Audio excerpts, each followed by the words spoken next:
The non-tender deadline is today. One managerial vacancy exists and free agents galore. JP Morosi, you and I are busy.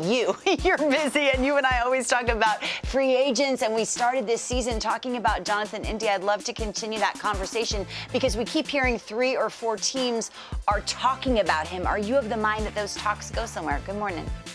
Good morning, Lauren. Yes, I do believe that Jonathan India is likely to be playing for a different team by the time we arrive to spring training. I'm not going to say that the deal's going to happen today necessarily, but there has been progress. There have been teams talking with the Reds about Jonathan India.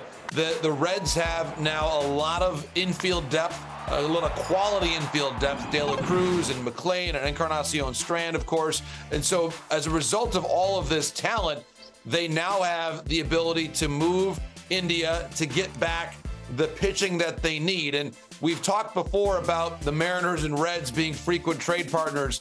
They've made multiple deals in recent years, and the reality is, Lauren, with Seattle's young pitching and the way that the Mariners roster is coming together, they've got a pretty clear need at second base. Jerry Dipoto has talked about wanting to bring in veteran bats who know the strike zone well.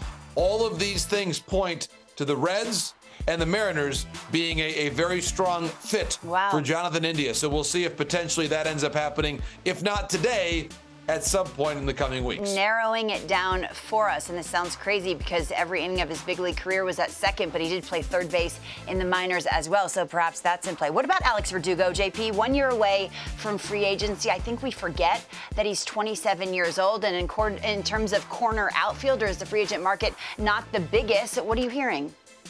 For all those reasons, Lauren, Alex Verdugo is a very popular name right now on the trade market. And we spoke last week with Craig Breslow, the Red Sox new chief baseball officer, who talked about how, yes, Verdugo has value in the marketplace.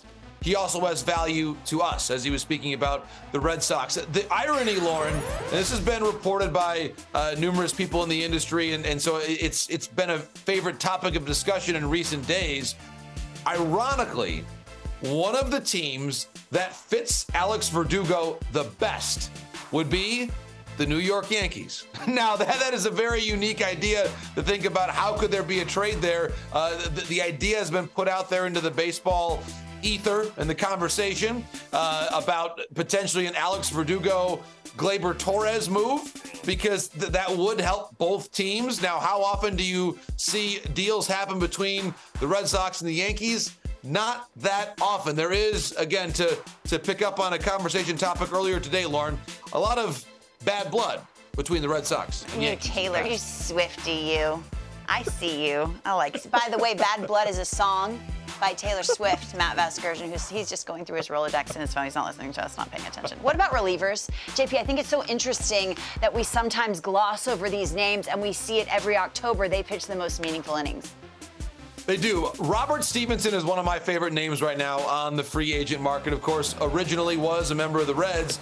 Goes over to the Rays at the mid-season trade deadline from the Pirates, changes the repertoire, adds a cutter, and all of a sudden becomes one of the most dominant arms we saw in the American League down the stretch. He is entering, check these splits out, Lauren, and what he did in terms of, look at that whip, once he went over to the Tampa Bay Rays. So I think Robert Stevenson is one of those players that yes, Josh Hader is in a category unto himself, but once you get past Josh Hader, Robert Stevenson is as in demand as almost any other relief pitcher in the industry. Watch that name as we end up entering the winter meetings coming up. I think that there are some teams that are thinking right now in their wildest dreams how they could add someone of the caliber of Robert Stevenson. Whoa, bringing the heat, making statements on a Friday. JP Morosi, we appreciate you.